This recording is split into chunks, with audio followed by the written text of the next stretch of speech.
جناب صدر، میرے نزدیک یہ قرارداد محض جذباتیت پر منحصر ہے، تلخ حقائق سے چشم پوشی ہے اور خوش فہمی کا مظہر ہے، اور میری قوم کو اسی جذباتیت میں جذباتی نعروں نے اس مقام پر پہنچا دیا ہے کہ آج پھر ہماری حکومتیں IMF اور ورلڈ بینک کے سامنے کشکول لیے کھڑی ہیں۔ یہ حقیقت ہے، اور حقیقت سے منہ موڑ کر جذباتی باتیں کرنا میرے مخالفین کا طور طریقہ ہو سکتا ہے، مگر میرا نہیں۔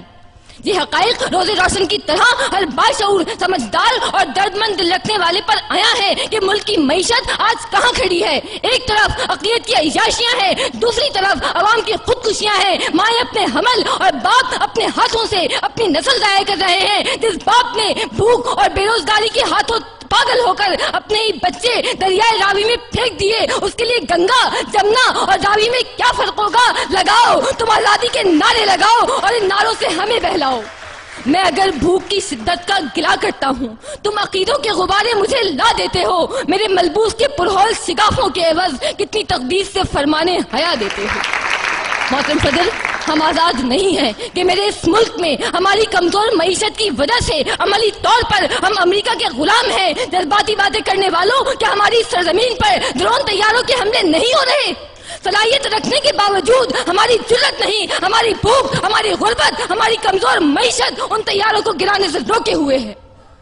محترم صدر، یہ کس قسم کی آزادی کی بات کر رہے ہیں؟ یہاں لوگ بھوکے، بے روزگار، بے آسرا اور بے اماں ہیں۔ نام رکھا ہے اسلامی جمہوریہ پاکستان، دین ہے اسلام، قومی اسمبلی کے باہر لکھا ہے کلمہ طیبہ اور میراث فن کرتے ہیں مغربی جمہوریت کا۔ خبروں، رپورٹوں اور تبصروں کی بیساکھیوں پر چلنے والے یہ دانشور نہیں جانتے کہ جمہوریت کی اس چند گھروں تک محدود رکھیل اور داشتہ نے کتنے گھر اجاڑ دیے۔ محترم صدر، میں قائد ایوان کے سوال کے جواب میں سوال کرتی ہوں کہ کیا ہمیں پاکستان اسی لیے دیا گیا تھا کہ ہم یہ دیکھیں کہ لاقانونیت اور معاشرے کی جڑوں میں تیزاب کی طرح پھیلی ہوئی کرپشن اپنی آخری حدود سے بھی تجاوز کر چکی ہے، ڈینجر زون عبور کر چکی ہے، معمولی سے معمولی اور جائز کام کے لیے بھی دام درکار ہے۔ سماج ایک شفاف منڈی میں تبدیل ہو چکا ہے جہاں قدم قدم پر میرٹ مطلوب ہے، جہاں محکمہ تعلیم جہالت کی تھوک منڈی ہے، جہاں عدالتوں میں انصاف ملتا ہے، جہاں قانون ساز قانون کی بوٹیاں نوچنے میں فخر محسوس کرتے ہیں، اور جہاں عوام اور اقتدار دو مختلف بلکہ متضاد قوتوں کا نام ہے۔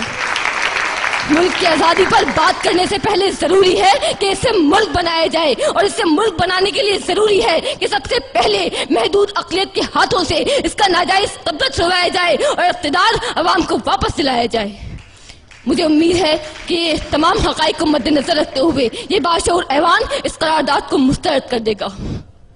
جس دیش کے کوچے کوچے میں، جس دیش کے کوچے کوچے میں افلاس آوارہ پھرتا ہو، جس دیش کے کوچے کوچے میں افلاس آوارہ پھرتا ہو، جو دھرتی بھوک اگلتی ہو، جو دھرتی بھوک اگلتی ہو، جہاں دکھ فرش سے گرتا ہو، جہاں بھوکے ننگے بچے بھی آہوں پر پالے جاتے ہوں، جہاں سچائی کے مجرم بھی زندہ میں ڈالے جاتے ہوں، جہاں مظلوموں کے خون سے محل اپنے دھوئے جاتے ہوں، اس دیش کی مٹی برسوں سے یہ دکھ جگر پہ سہتی ہے اور اپنے دیش کے لوگوں کو جشن آزادی مبارک کہتی ہے، جشن آزادی مبارک کہتی ہے۔